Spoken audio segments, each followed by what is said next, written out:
It's knowing that your door is always open and your path is free to walk. It makes me tend to leave my sleeping bag rolled up and stashed behind your couch. It's knowing I'm not shackled by forgotten words and bonds and the ink stains that have dried upon some line. That keeps you in the back roads by the rivers of my memory. That keeps you ever gentle on my mind. It's not clinging to the rocks and ivy painted on their columns now that bind me. Or something that somebody said because they thought we'd fit together walking. It's not knowing that the world will not be cursing or forgiving when I walk around the railroad track and find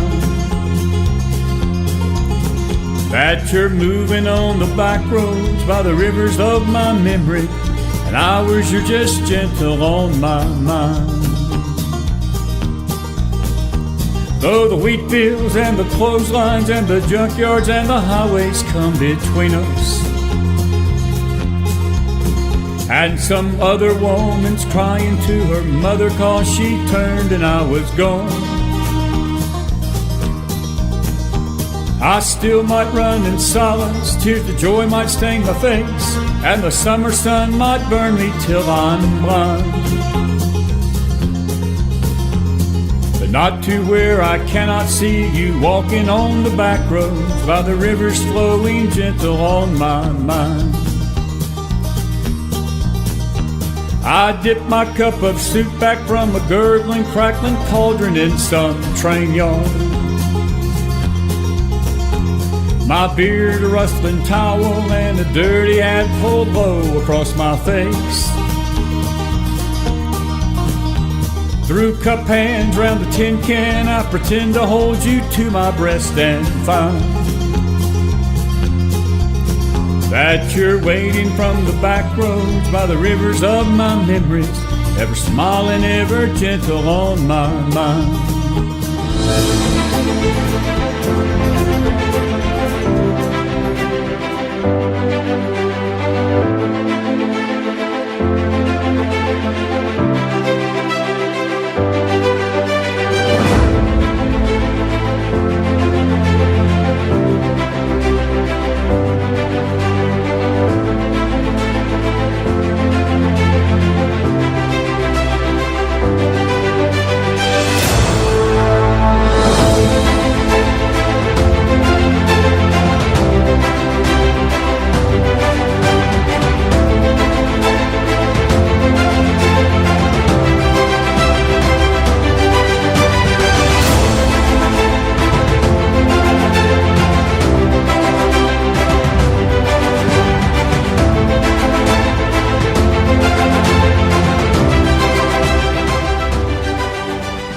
Good Monday evening, everybody. Chris McDonald with you on this 26th day of February 22624. We're grateful to have you tonight, and we're always grateful to have new guests with us. And we have got a dear friend of ours that's down the road from me in Tennessee here, and we want to welcome to the show tonight Joe Gilbert. He is the author of a book called The Swords of Nehemiah. And we've got a lot to talk to him about. I'm going to read an article, but I want to welcome him before I get to the article. Joe, it's good to have you on the phone tonight. I'm looking forward to the discussion. I think a lot of people that are involved in any kind of church ministry, I hope will listen carefully tonight, especially those that are in charge of the security of the churches. But we'll get to that in a minute. I want to welcome you to the network tonight. So good to have you for the first time. Hope it's not the last time. And welcome, my friend. It's good to have you tonight. Chris, I appreciate the opportunity and looking forward to talking about this with you and looking forward to sharing it with your audience. Absolutely. Joe, I want to read an article just a little about a paragraph or two from an article just today. It came out late this evening. The title of the article is out of Gateway Pundit, Skyrocketing Number of Attacks on Christians and Churches Explodes. And this was a stunning article, and I thought about you because I knew you were coming on tonight. And the article was written by Bob UNRUH, UNRUH, and it originally appeared on WorldNet Daily, and he says, American culture appears increasingly hostile to Christianity. Experts are warning a skyrocketing number of attacks on Christian churches mirrors the general anti-Christian tenor of the Biden administration's policies at home and abroad, according to a new report from the Washington Stand that detailed how such incidents, I want you to listen to this number, has exploded 800% over the last 6 years. That's less than a decade, 800%. Yes. And it goes on to say that Joe Biden's indifference, basically abroad, to the fundamental freedom of religion is rivaled only by the increasing antagonism toward the moral absolutes taught by Bible-believing churches here in the U.S. That word is from the Family Research Council, Tony Perkins, who explained, quote, the Biden administration's whole of government opposition to Bible morality is fomenting this environment of hostility. And then the final thing I want to read, and I'm going to get to your book a little bit. He says, if you believe anti-Christian attacks have skyrocketed over the last decade, you're right. Attacks on churches have increased 800% in less than 6 years and more than doubled even over the last year. That goes back to 22, according to a new report by the Family Research Council. Documented acts of anti-church hostility include attempted bombings, shootings, satanic vandalism, and numerous attacks based on anti-Christian bias due to support for abortion or extreme transgender ideology. And it says basically a lot of this constituted unpunished election interference, people claiming that the church was involved with the elections. And there's been 915 acts of hostility from January of 2018 to November of 23, and then 709 acts, 135 attempted arsons, 32 bomb threats, and nearly 24 gun-related incidents and assaults, threats, and deliberate disturbances of worship. And then one other figure I want to give you, just during the first 11 months of last year, 436 acts of hostility in America, including 315 vandalism, 75 arsons, 20 bomb threats, and 12 instances, they're taking it even further, of satanic graffiti. Now, I'm going to come back over here to my screen. Joe, you wrote a book called The Swords of Nehemiah, and I love the title, and it's also at the bottom. It says, Creating and Implementing a Realistic Operational Strategy for Protecting Houses of Worship. My friend, the good old days of going to church with mom and daddy to Sunday school and feeling safe is gone, hasn't it? Absolutely. The numbers you have are absolutely right. And if you break that down, it says that we have about 8.5 attacks on churches in America each week. That's more than one a day on average. So there are some other numbers that go along with that. The FBI says we have an attack every 21 seconds in America. Property crimes every 8 seconds. There's a study that was done from 1999 to 2019, a 21-year study. There were 2,183 deadly force incidents at houses of worship in America. That's 2 a week, and they average 1 death a week. And that goes all the way back from 1999, the Wedgwood Baptist, to the 2019 Freeway Church of Christ, which was live streamed around the world. There's an article by a magazine from the U.S. Concealed Carry Association on protecting houses of worship. An interesting quote that says, quote, an astounding number of confrontations occur at American places of worship. Murder, arson, kidnapping, assault, and robbery do not respect religious barriers. So we are looking at a concentrated and increasing number of threats against churches in America and houses of worship of all denominations on a weekly basis.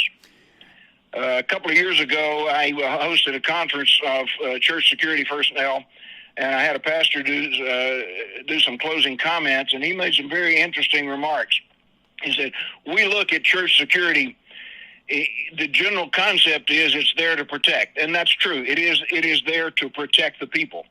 But he also went back into Nehemiah, which is what the structure of this book is based on, and talks about where the children of Israel were coming back out of captivity and were enabled to build and rebuild part of Jerusalem and the work protect on the walls.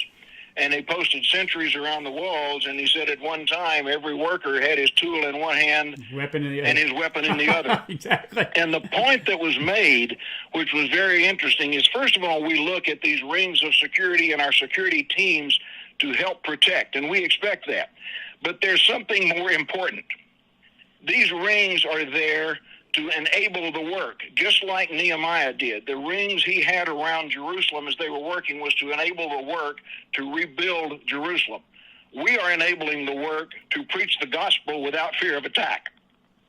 That's so true, Joe. And also, I know the book probably is not about this, but I do want to ask you about the anti-Semitism, because it goes beyond the churches. I know we consider houses of worship churches, but I think with the events of October the 7th, is it fair to say, too, that there have been the explosion of attacks against synagogues, which is it's always been bad, but especially over the last decade, you would also, I would think, agree that the synagogues have been targeted, too, with these Jewish attacks, because you've seen an increase in that, too, I'm sure. Not only synagogues, but mosques. Yeah. All houses of worship are being attacked. Christianity, more than ever, in the comments I mentioned earlier, the deadly force instance study that was done over that 21-year period, 43% of that were either Baptist or non-denominational.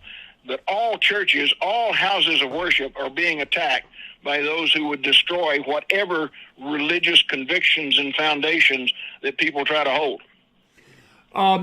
Let me ask you this. When you wrote this book, and I want to just tell folks, some folks may remember Jimmy Meeks, Sheepdog Ministries. Joe knows Jimmy. You bet. And he's tied to that ministry. And we've had Jimmy a few times, and it's been a while since we've had him. And all these things seem to come full circle. And my second mom down in southern part of Tennessee, Cleveland, she's the one that connected me to you, and I'm grateful for her tonight. And she probably didn't even realize that me and you had a connection through Jimmy. We didn't realize until we started talking.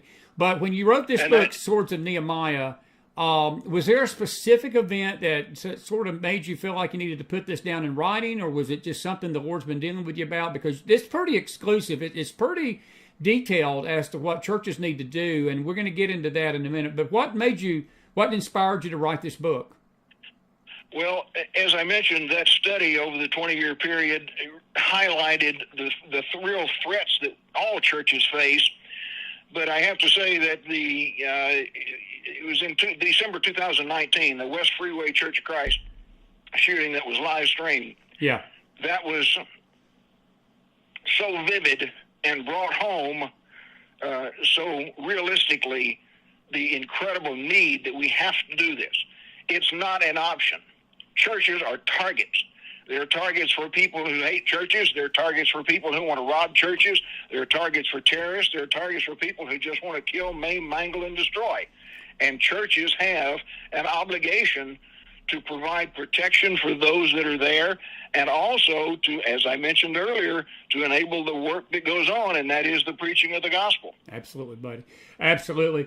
Do you think these attacks, and I think you just summed it up, that, every motive is there. Do you think that these people come in with preconceived ideas about theology, or they have grievances with the church, or is it just plain evil, Joe? Is it just evil hearts that, as you said, they don't care, they just want to kill, but there's just something about satanic attacks on churches that it really sort of hits at us hard, because all of us who attend church, that's supposed to be, other than our homes, if you think about it, the church in our mind is supposed to be the safest place that we can go to worship God.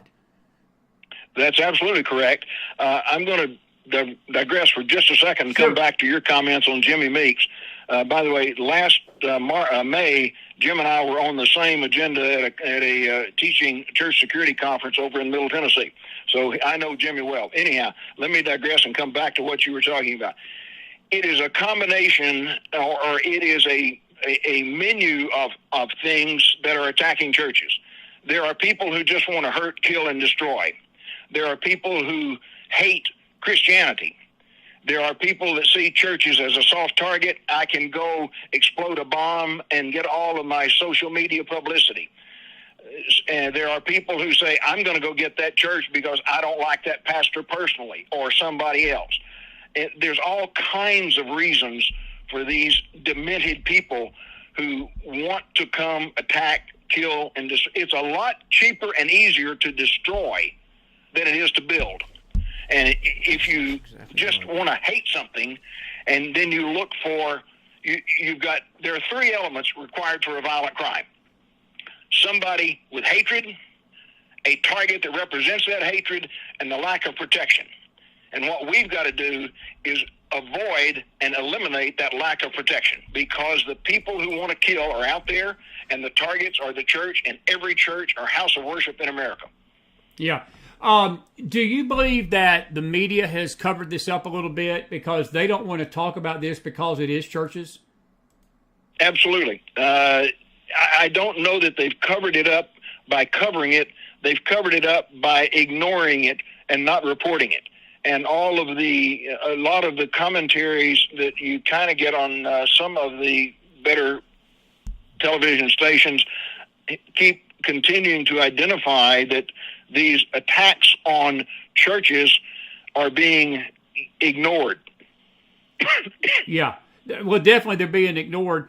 Do you think that? Let me sort of shift gears on you here a little bit. Let's bring it to the churches, because I think we've established why these people are doing it. There's definitely some hatred. Joe, look, it's prophetic. We're in the end days, and the Bible tells us that these things are going to increase. But let's bring it down to the churches. Do you think that there has been, and I hate to use this word naivety, maybe that's too strong a word. Maybe it's just we as Christians, we try to think the best of everybody, and we don't want to bring ourselves to the reality that there's people out there that want to hurt us, and there's people out there that want to destroy us. And maybe that's why through the years the security at churches has been the most lax. And we've witnessed the horror in the schools. A lot of the schools have changed their policy on security. The banks, you can't go into a bank, without seeing 10 security guards now. Malls have them. Every facility in America has security. The last frontier that seems to be the slowest to come around are churches.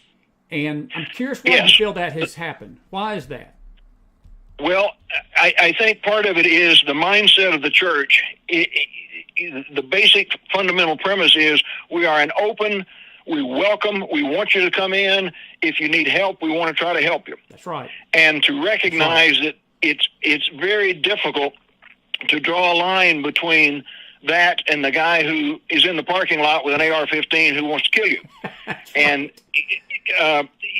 I'm going to go back to another quote from that same protecting houses of worship comment. It says, quote, "I apologize in advance if my next statement sounds blasphemous, but if an armed attacker enters your place of worship, God is not going to stop him." Well, that's true, but there are a lot of churches and there are a lot of pastors, and I have spoken with many of them, who said, God is going to protect us.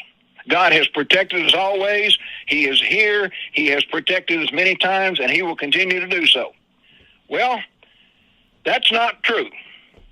And if you go look at those 2,000 deadly force incidents over that 20-year period, there's a whole bunch of churches that have lost a whole bunch of people. That's right, because they didn't take the action to go stop that bad guy out there that just wants to kill you.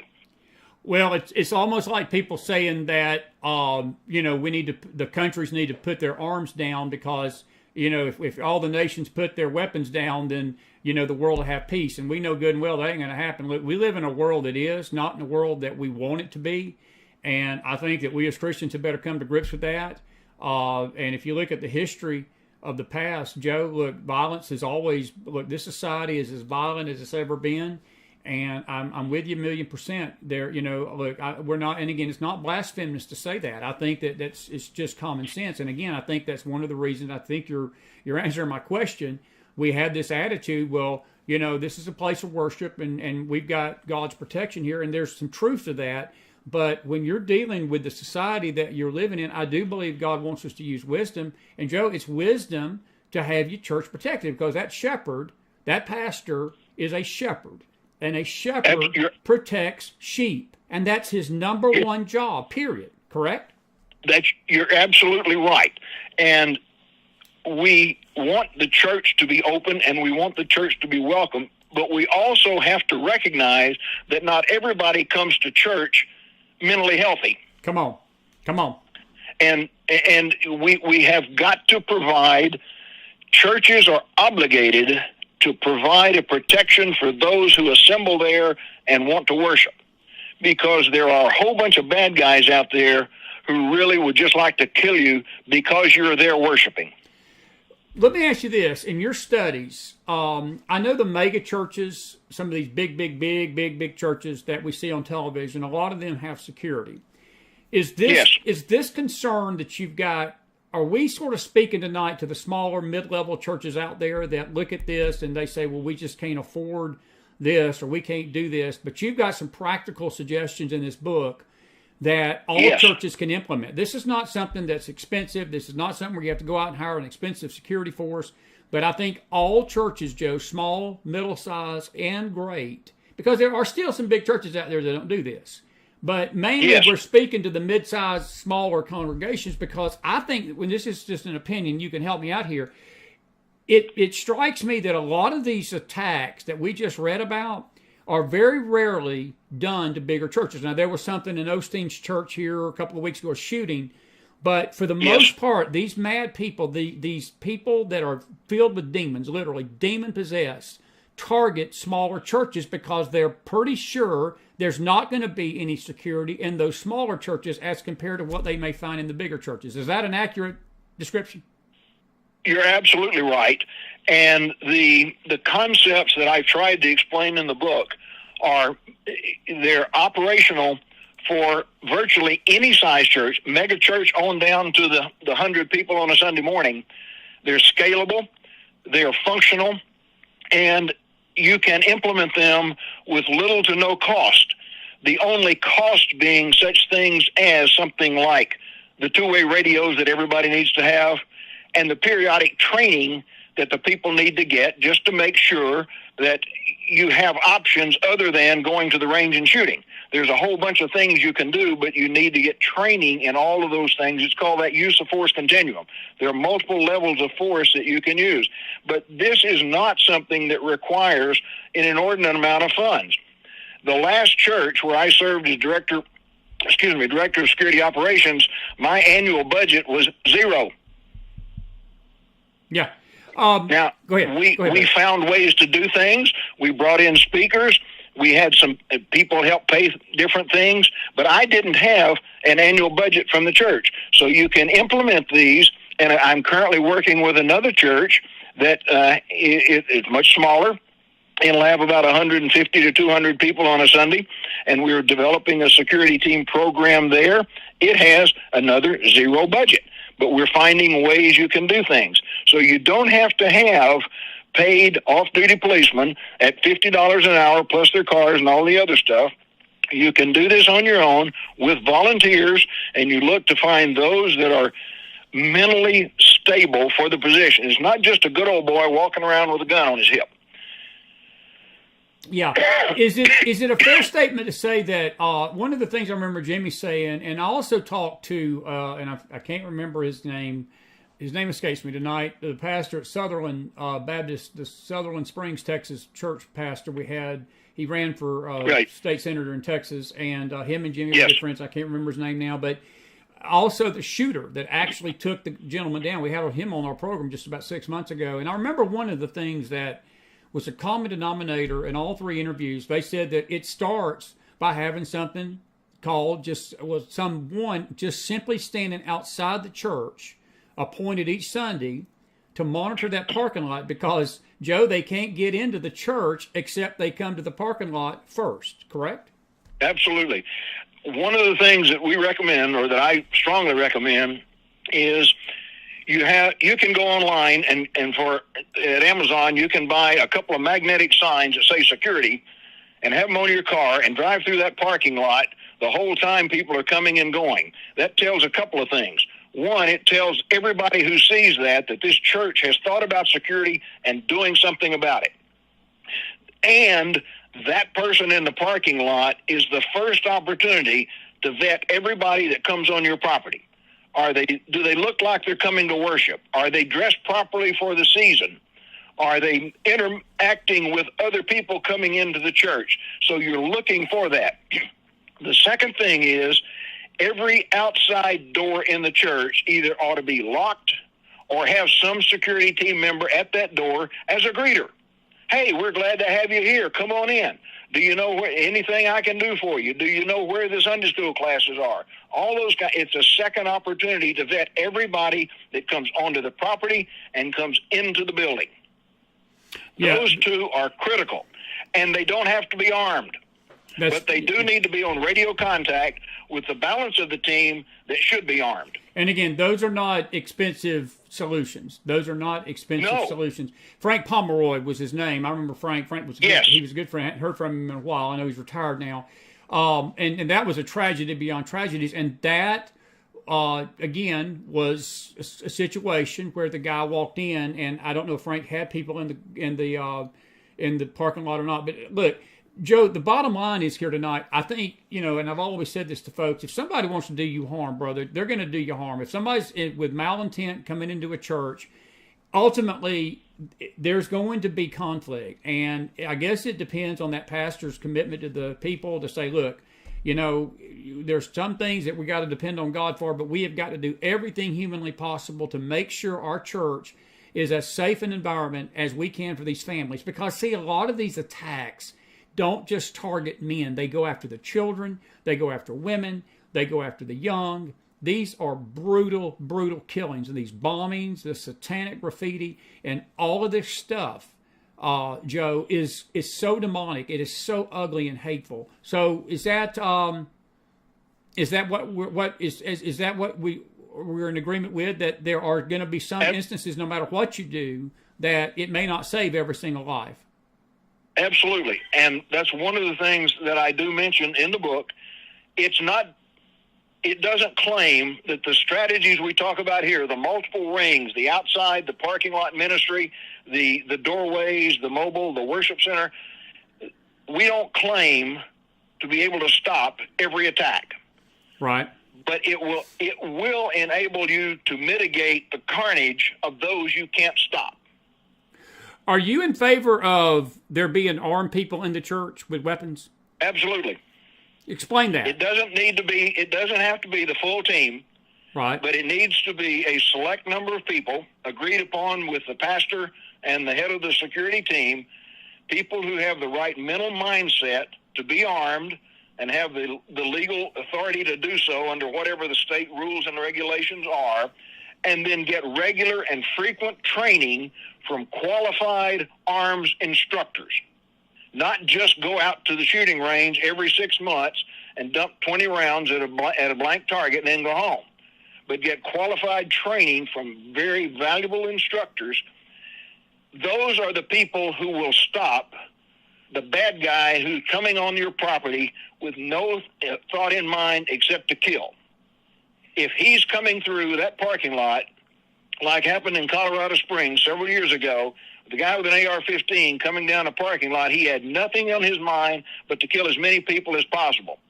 And the only thing that mitigated the number of people killed was when he was taken down by an armed security team member. Right. And that argument is being waged. Even the media tries to paint these churches as being unwise for having weapons. But I got to tell you, friend, look, we're arming pilots on planes, and we're arming these bankers. You don't walk into a bank and that security guard don't have a water gun with him, does he? And you go into a mall, and I can guarantee you, the police that's walking around these malls don't have water guns with them. And it just seems that the church is the last frontier, Joe, that we just, for some reason, again, don't believe that it's ever going to happen here. And I think we had better get out of that mentality, because I look at this in a bigger scope, bigger picture thing. I go back to the smaller churches. Look, these small towns, and I'm speaking to our audience out here tonight. Look, I think if people live in small towns, I fear for them far more than I do for these big metropolis cities, because most people get a greater effect when they strike a small town because the small town's not expecting it. Whereas a big city, except if you're living in Chicago and New York tonight and LA, but most of the big cities have bigger police forces. A small town is probably going to have a constable, a few sheriff deputies, a police force of 3 or 4, and they're not going to be able to handle a mass attack like this. Is that the mentality that the church has sort of slipped into, the smaller the church, that we're not as in danger as the bigger ones? It absolutely is. And to go further with your comment, that small town police force is not going to have very many people on duty on Sunday morning. So it is incumbent upon the church to recognize, just like many churches today have an AED device on premise. Yeah. And they have some people trained. Okay, some guy's going to have a heart attack and you're going to fix him. Okay, what about a bad guy that's going to come in the door and start killing people? That's a great point. A fellow by the name of Vaughn Baker wrote a book called The Church Security Handbook. Excuse me. Here's a quote from that. Like it or not, the people in the building during an intrusion are the first responders. What they do or don't do will make the difference in who lives and dies that day. Wow. Do you see this violence increasing even more than Yes. it has over the last year? I do. It does. I absolutely do. Let me go back to the comments I mentioned earlier on that 21-year study from 1999 to 2019. I did some research and went back and analyzed the occurring frequencies, and it's almost an exponential growth that you can plot over the years. It just keeps getting more and more and more and more every year, and the excuse me, I apologize. The number and the intensity of the attacks continues to grow. And again, the concept that I'm promoting in this book is with rings of security, just like Nehemiah had, and just exactly like the U.S. Secret Service uses to protect the president. You have multiple rings around it. So you have multiple opportunities to stop a bad guy from getting into the church and being able to do the damage. So true, Joe. That is absolutely excellent. Listen, I'm going to let you, let me just do a little house cleaning, not a house cleaning, but just a break here for the people on the show to know who we're talking to tonight. If you're just joining us tonight, folks, I've got a dear, dear, dear new friend, Joe Gilbert. He's the author of this book you see on the screen, The Swords of Nehemiah, and he is connected with Jimmy Meeks of Sheepdog Ministries. If you got a question for Joe about the subject tonight, please be putting it in the chat room, Facebook or YouTube. We'll ask him that in a minute. Cedric Gibbons has already said this is a very important discussion, and Joe, it is, because we don't talk about these things until after the fact, and I think that this is extremely, extremely important to talk about tonight. In your book, you've listed 3 or 4 things. You mentioned the rings first, but what are some other things that churches can do to protect their sheep and to protect their people and make it a safe environment? And again, I love what you said a while ago, and I hope people heard you and heard you good, because we can't promise that even implementing all these things is going to keep the bad guys from not ever being able to perpetrate evil. Because, Joe, you and I both know, buddy, we're in an evil society right now. Evil is running rampant, and I just think the intensity of it is going to get worse as we get closer to the coming of the Lord. And I'm telling you, I think that these things are going to be more pronounced as we get closer. And, you know, they're getting more horrific. And you mentioned the Westland Church of Christ thing. Brother, that is sick. If somebody to streamline a shooting like that, you got to be pretty demented in the head. And that's another thing. You're not dealing with sane people that's doing this stuff. No, that guy was... he had some severe mental problems, and when he was taken down, and they live streamed the service. It just happened to occur during the service. They didn't consciously live stream that shooting. Okay. But what happened is, when the guy, he killed 2 deacons of the security team, and he was turning toward the pastor whom he wanted to kill when Jack Wilson took him down. Yeah. Was that their most horrific shooting? I thought the Sutherland Springs, Texas was the most graphic to me, but was the Westland Church of Christ to you the most graphic you've been? No, Sutherland Springs probably was, because I think there was like 26 people killed there. Yeah, it was tough. That was a tough day. That was a very tough day. Yeah, this one, the West Freeway Church of Christ, it wasn't by far the most horrific. It was just the most publicized because the whole world saw it real time. Yeah. Anyway, all right, you mentioned the rings. What are some other things that churches can do? And folks, if you've got a question for Joe, please put it in the house tonight. We'll ask him as he's talking about this. Go ahead, buddy. Well, let me talk to those rings a little bit more. Go ahead. I recommend, given the geography, first of all, you need to take a look at the church. What is the geography of the church? The driveways, the parking lots, the buildings, the playgrounds, and everything else. and the neighborhood around it. Then you take a look at the architecture of the church. How's it built? How's it laid out? Where are the stairs? Where are the rooms? Where are the hallways? Where are the elevators? I had a pastor tell me one time, we're not going to change our redecorating plan for security. You guys think you can take a bullet, sure, you can stand up for 2 minutes. Well, okay. Then you take a look at the schedules of the church, and those are, in many cases, denominational based, not just Sunday morning. When do you have people there? You need to take a look at that. You know, if the church is closed on Thursday all day long and nobody's in the office, you don't have any people there. But if you have services on Wednesday night, you need some people there. It's a great point. And then take a look at what is the composition of the team. What's the qualifications? What's the education? What's the training? What's the background? What's the experience? And you have some that are armed and some that are unarmed. And then take that and overlay onto those foundational approaches what I call the 4 rings. The first one is outside, and we talked about that, having a marked car. By the way, in that 21-year study that was done, 75% of those deadly force instances were outside the church. It's called the parking lot ministry. That's where you have the marked vehicle. Right. And if you remember in 2015 when the Emmanuel AME Church was attacked in South Carolina, yes, they did not have that. That's exactly right. They had nobody there.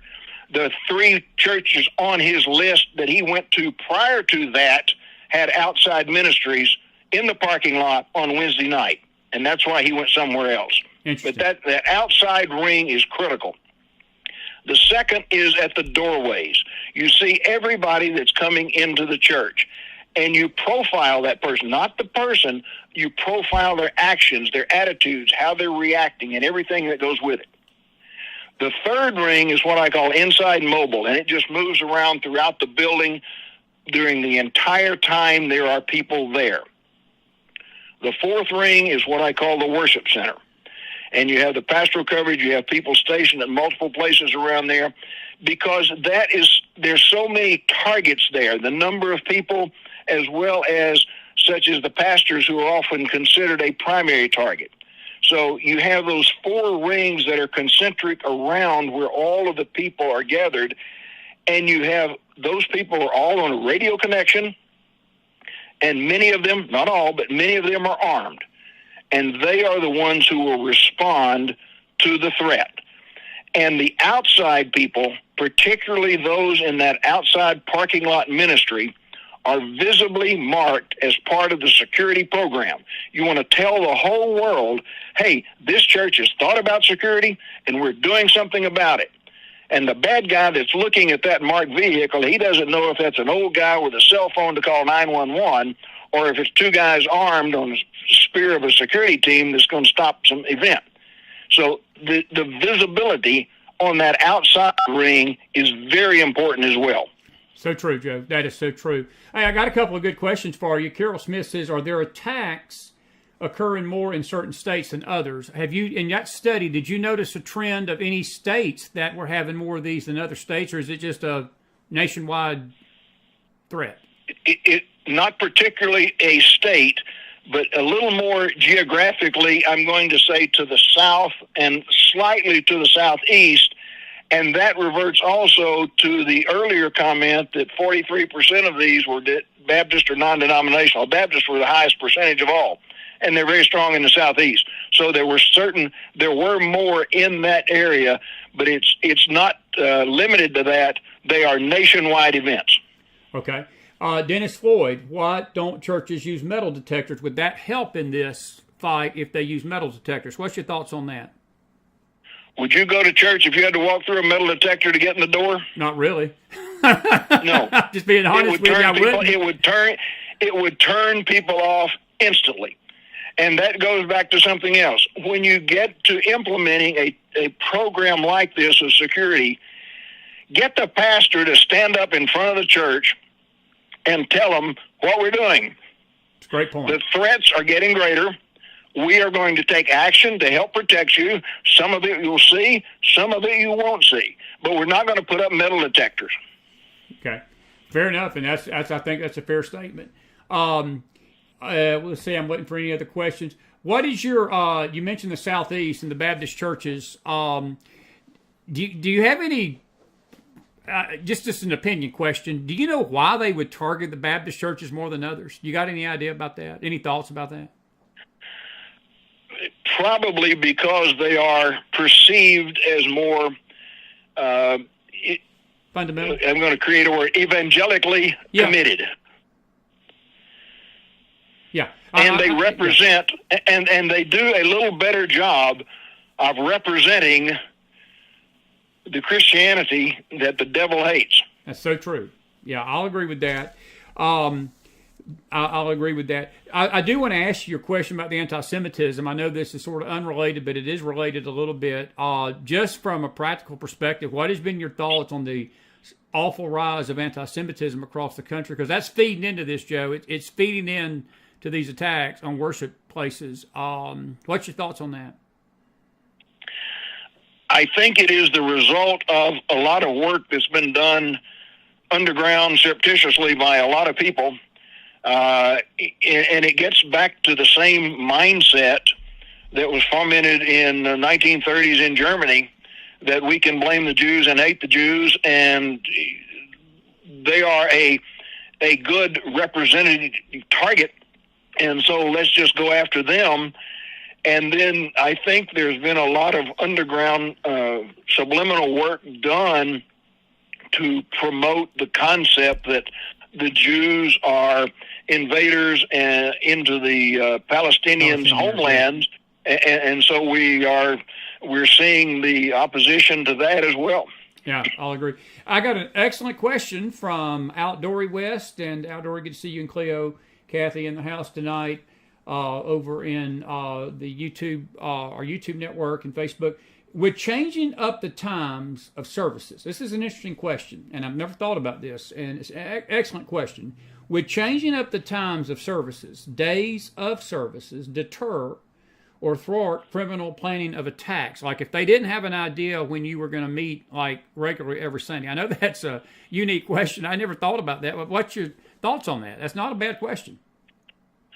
Well, I think unless you did something like an irregular pattern of, this week we're going to meet on Thursday morning, and next week it'll be Tuesday night, and the following week it'll be Saturday at noon. Unless you did something like that, then whenever you meet is going to have a pattern. Did you see in this 21-year study any internal attacks that somebody had been planning this from within, maybe the church, disgruntled church members, things like that? Did you see a lot of that, or was that sort of just maybe a small percentage of these attacks? It was there, and it was a relatively small percentage. There are several instances within that study where there were attacks, but many of those came from domestic dispute spillovers. Gotcha. That there was something that went really, really, really bad on Saturday night, and it spilled over on Sunday morning, and the guy said, hey, this ain't going to happen. I know of one specific instance where a fellow was stopped at a church here in Tennessee. He brought in a backpack, and he didn't have all this stuff in it, and when they started to serve communion, he went back out to his car and was stopped when he brought out a 12-inch hunting knife because, as he said in his own words, he was going to kill his wife. Wow. And he was going to do it in front of the church. Good grief. Well, that's... the spillover of domestic disputes is always a real threat. Even though you know the people that have known them for years, you weren't in their home last night. You don't know what happened there last night. Yeah. The other issue that becomes just frightfully difficult to deal with is child custody issues. That's very true. Where there is some kind of disagreement between the parents, and perhaps one parent drops the child off and another parent comes to claim and take him home. And if the church doesn't handle that exactly right, it is a nightmare to resolve. And child custody issues, the only real way to handle those is keep the parents separated and call 911. Very well said. Unrelated question, maybe it is related. The nursery. Do you see the nursery? the nursery, often I ask people, why do we protect churches? And you get answers like protect the people, protect the pastors, protect the building. No, the answer is we protect the children. That's why we're there. That's where I was going. The first answer is to protect the children. And from the nursery through whatever level you want to choose, you should take every conceivable action to make sure that they are brought in with one parent. That parent is the only one who has the opportunity to take them, unless there are on the book provisions for another parent. And you do every conceivable thing to protect that section of the building where there are children, because parents can get a gun and go protect themselves. Children cannot. We have an overwhelming obligation to protect the children from the nursery on up. Joe, it's been awesome to have you. You have really articulated some really, really good points tonight, and I'm hoping that this ain't the last time you're on our network. We're going to get you back on soon. I know that this is going to be an evolving story as we get into this year. I'm going to give you about 5 minutes. We got about 5 minutes. I'm going to give you your final thought tonight, and as we go out of here, what are some key points? Because I know that not everybody that's listening to us tonight goes to church, but a lot of people do. But even home churches, I think that this would apply to people having churches in their home, because absolutely, I think the home is you're going to have this same threat if if people know you got a home gathering. The first church, that's what they did. They met in the homes, and they were hauled to the streets and beaten and arrested. And so this threat to the church, I think that the church came in under persecution, and I just think the last days church is going to go out. According to biblical folks like me that believe in a rapture, before the rapture, I think that we're going to go out with great persecution, as we get closer to the Lord's coming. But if you had 2 or 3 main points to hammer down tonight before we let you go, what would they be to our people that are church attenders? And maybe some folks listening that's in church leadership that needs to hear this tonight. What's your final thoughts? I think the church has a very real obligation to take actions to make sure, as best possible, as most reasonable possible, with the resources available, that the people who come to worship there are safe. And there are some very reasonable ways to do this that are not cost prohibitive. You don't have to have 5 off-duty police officers on the church every Sunday morning. If you can have some there, it's a great idea. They are an incredible deterrent. But take action to, first of all, that outside ring. Let the rest of the community, let the rest of the world know that this church has thought about and is taking action on security. Then look at what you can do in those other rings. Do you have some people in the church who are mentally stable, reasonably competent and qualified, and excuse me, and get them training so that they are prepared to respond to those events that you cannot deter. The first desire is to deter, to keep that bad guy, have him look at you and say, wait a minute, I see a car driving around that says security, there's got a couple of guys in it, and there's somebody standing there at the doorway. I think I'm going to go to attack another church. That's what you want to happen. It's a good point. It's an excellent point. Go ahead. So deter is the first. Intervene and intercept so as to deter and prevent. That's the thought. So make sure your church or your home, if you're having a church service in your home, if people know about it, you're a target as well. They aren't as prevalent because they're smaller and they're not as well known. But make sure your church, like I said, have the pastor stand up and tell the congregation, we're going to go do this, and here's why. And then start implementing with letting the rest of the world know this church has thought about security, it's taking action on security, it's not going to tolerate bad guys coming into this church. We don't want to kill anybody, but we're not going to stand for some evil dirtbag, crazy psycho in the parking lot with an AR-15 just trying to kill people. We'll do everything we can to stop him, including running him over. That's well said. And I want it, and again, and I'm grateful you said what you said a while ago, because There will be some religious nut out here, not in this audience tonight, but there's somebody listening to this down the road, and they're going to take offense and saying, well, he said that God can't protect the churches, and that's not what we're saying. But what you're saying is that God is not going to stop that killer in 99% exactly of the right. time from coming into that church. I'm saying, we have got to be wise as serpents and harmless as doves, but sometimes the shepherd has got to protect the sheep, and that's his number one goal, brother. And like I said, I don't think God is going to stop that attacker, but God has given us the intellectual capacity and the physical ability to install things that would work to protect those that are there to worship him. And I think he expects us to be smart enough to go do that.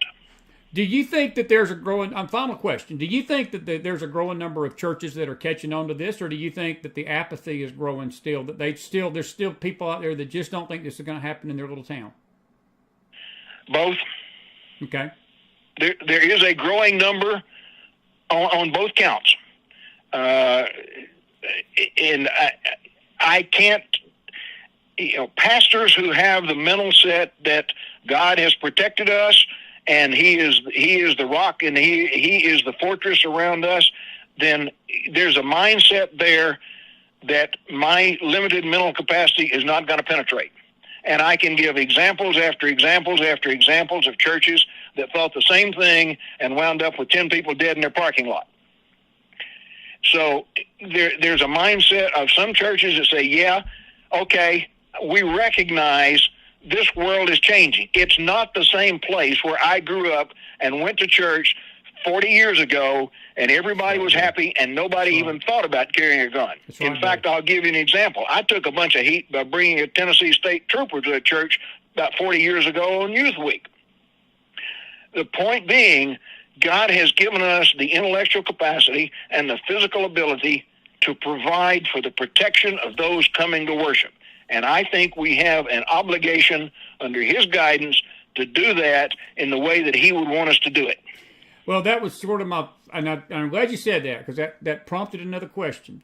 How has the church, I know Jimmy's told me that he's not been received too well in most churches. And I'm just curious, have you been received well by the churches, or are you being laughed at and scorned when you come in and tell them this message? I haven't been laughed at and scorned. I have been received by many churches very well, and I have been rejected. Okay. Not laughed at or scorned. I would comment it something like Christian rejection. Yeah, that's a good idea, and we understand where you're coming from, and we don't think that's needed here, and we really appreciate your interest, and if we want more, we'll call you. I got you, man. Hey, buddy, this has been so good tonight. I want to thank you for joining me, and listen, I promise this is not going to be the last time you're going to be on. I want you to know we really appreciate you here.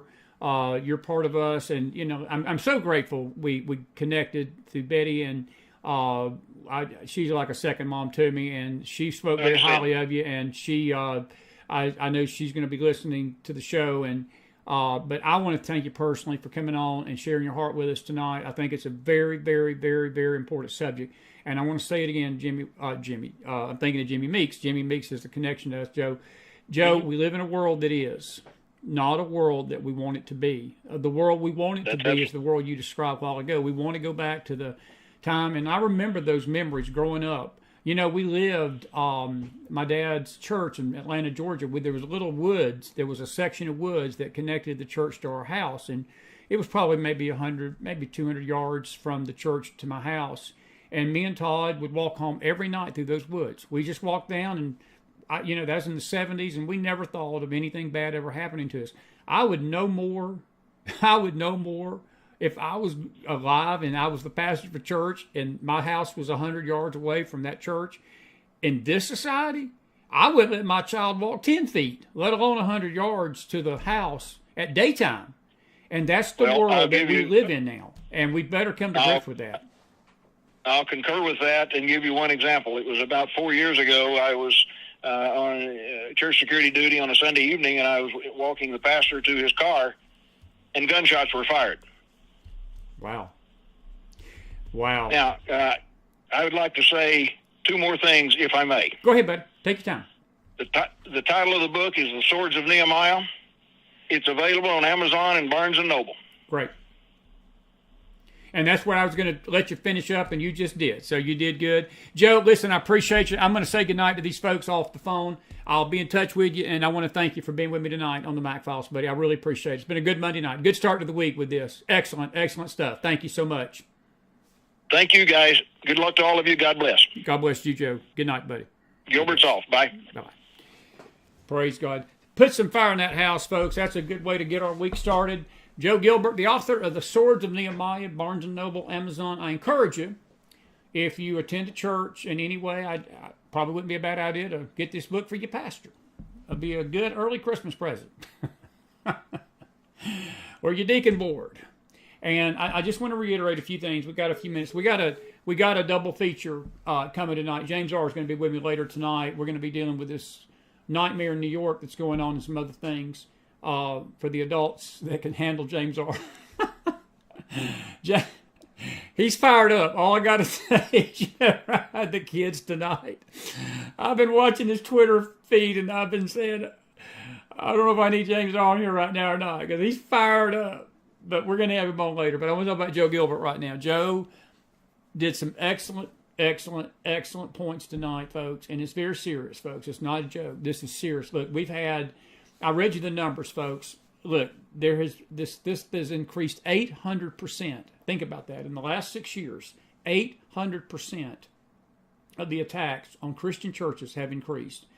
All houses of worship, but it's from really Christians. And he mentioned the fact that the Baptists tend to be targeted because they're more evangelical. I would say some of the Pentecostal churches are too, but the Baptists especially, they take pretty much a tough line against some of the things in society, and people get upset. And you can add the Jewish thing in tonight because the synagogues are under attack, and I hadn't got any figures yet, but I'm going to. But there was I think I read somewhere where it was an ungodly number of increase of anti-Semitic attacks on synagogues since October the 7th even, and that's just been 4 months. Our point in doing this show tonight is to make you aware that this is going on. There's a danger out there, and people like Joe Gilbert is just simply trying to bring awareness to how churches can help them, and I think he gave some practical, non-evasive thoughts and good ideas, and I think that driving around in the parking lot with a security sticker on your car with 2 people in it, they ain't even got to be armed. But it just gives the idea that church is serious about protecting its people. And I'm saying this more to the mid-sized, smaller churches.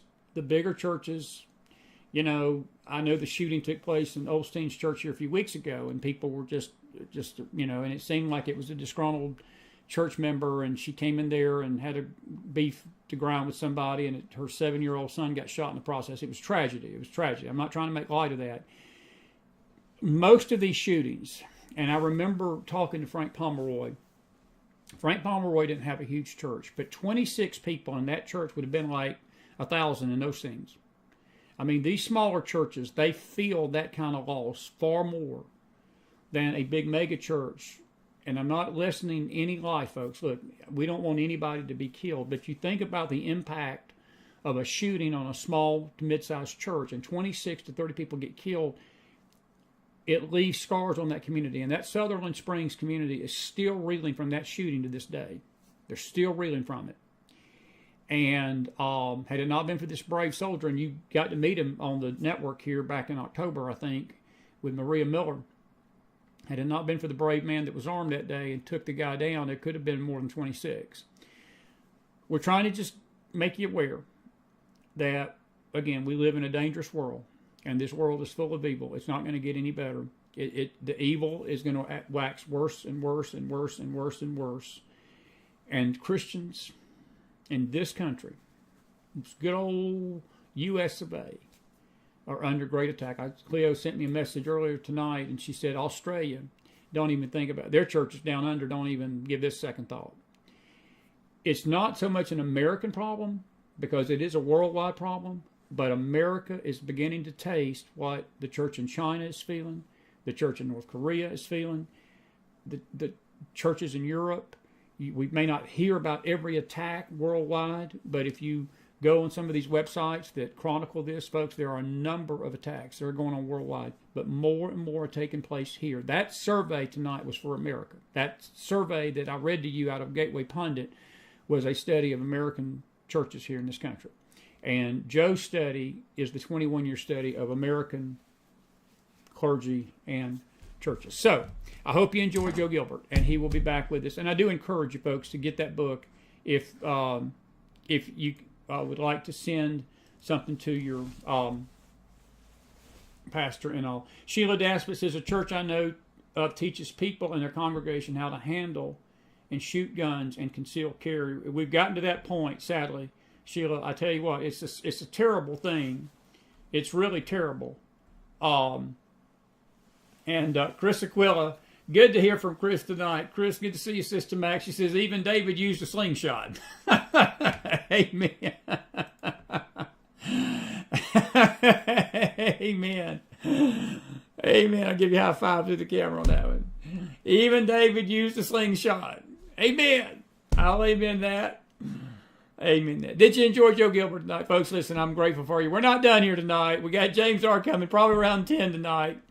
Got to hide the kids a little bit late night. But I'm telling you, he's going to be fired up. I'm just warning you, folks. If you got a problem with a little adult talk, don't come in here complaining. I'm just giving you a heads up. He's fired. He's fired up. And he's got a lot of stuff to say about this wicked judge up in New York. And by the way, speaking of judges, we got a godly judge coming tomorrow night, Lord willing. Judge Cheryl Lynn Allen has not been with us in a long time. Reached out to her a few weeks ago. She's coming on tomorrow night, probably around 8 o'clock. And I'm looking forward to talking to her because we're going to talk about this from a legal perspective, how these prosecutors and what they're doing to President Trump. And I think it's going to be a unique discussion with her. So we got great content coming this week. Jennifer Harrison Thursday night, Bill Federer this week. Tony Branco Monday night and Monday night week, March 11th, the one and only. And I saw her in the chat room. It's good to see Ricky Wilson in the house tonight. She's going to be back with us March the 11th. And everything in between. Going to be some good stuff. And somewhere along the line, the host of the show will run his mouth too. For good or bad. I don't know which just yet. Be with us at 10 with James R. And we'll see you then tonight. Put some fire in that house one more time for me, for Joe Gilbert. Thank you all for being with me tonight on this early bird special. Thank you all. Have a good night, everybody. Be safe out there. Folks, listen to me. All jokes aside. I love you out there. And right now, if we've ever needed each other, to have each other's back, and to care for one another, and to look out for one another, especially in these church settings, it's tonight. It's tonight. And we are our brother's keeper. And we care about our brothers and sisters. And we love you tonight, and I just want you to be safe. And that's why we bring people like Joe Gilbert on, to give you some practical advice to help you be safe when you go worship the Lord and worship the true God of heaven tonight. And I just want you to know that we love you. And be safe out there, wherever you're at in this country. And pray for each other. Pray for one another and love one another. And I'll see you tonight at 10 with my buddy James R. Pray for Chris. Before 10. Just kidding. No, do pray for Chris. But he's going to be fine tonight. Be blessed out there. I'll see you at 10.